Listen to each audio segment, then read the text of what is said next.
ఇప్పుడు revenue రికార్డుల్లో mutation చేసుకోవాలంటే ఎన్ని రోజులు టైం పడుతుంది? ఒకవేళ లేట్ అయింది, ఆలస్యం అయింది, అలాంటి సమయాల్లో ఏం చేయాలి మేడం?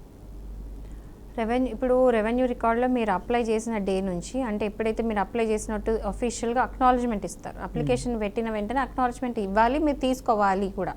తీసుకోకపోతే మీరు అప్లికేషన్ వేసినట్టు రుజువు లేనట్టేగా. సో అప్లికేషన్ వేసిన వెంటనే అక్నాలజ్మెంట్ తీసుకుంటారు కదా, ఆ డే నుంచి లెక్క పెట్టి అట్లీస్ట్ 30 days లోపల మీ మ్యూటేషన్ ప్రాసెస్ మొత్తం జరిగి మీ మ్యూటేషన్ సర్టిఫికేట్ మీ చేతిలోకి రావాలి.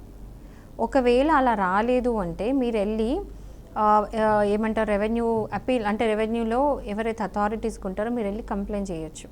30 days అయింది ఇంకోటి మ్యూటేషన్ ఎందుకు జరగలేదని చెప్పేసి మీరు కంప్లైంట్ చేయొచ్చు. సో రిప్రజెంటేషన్ అనేది ఇవ్వాలి, రెవెన్యూ డిపార్ట్మెంట్లో రిప్రజెంటేషన్ ఇవ్వాలి. 30 రోజులు అయినా కూడా ఇంకా ఇది జరగలేదు అని చెప్పేసి.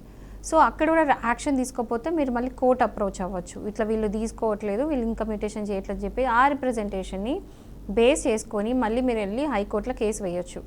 ఏంటంటే ఇప్పుడు గవర్నమెంట్ అఫీషియల్స్కి నేను మ్యూటేషన్ పెట్టినా వాళ్ళు అంటే మీ సైడ్ నుంచి ఏం ప్రాబ్లం లేనప్పుడు, ఒకవేళ అబ్జెక్షన్స్ ఉంటే ఇప్పుడు నేను చెప్పిన కదా ఇంతకుముందు ప్రాసెస్లో, అలాంటి ప్రాసెస్లో ఏదన్నా ఫాల్ట్ అయింది అంటే మాత్రం ఇది వర్తించవు. ఏదైనా అబ్జెక్షన్స్ ఉన్నాయి, వెరిఫికేషన్లో ఏదైనా ప్రాబ్లం వచ్చింది, ఫీల్డ్ వెరిఫికేషన్ పోయినప్పుడు అక్కడ ఏదైనా ప్రాబ్లం వచ్చింది, అలాంటి వాటికి కాదు.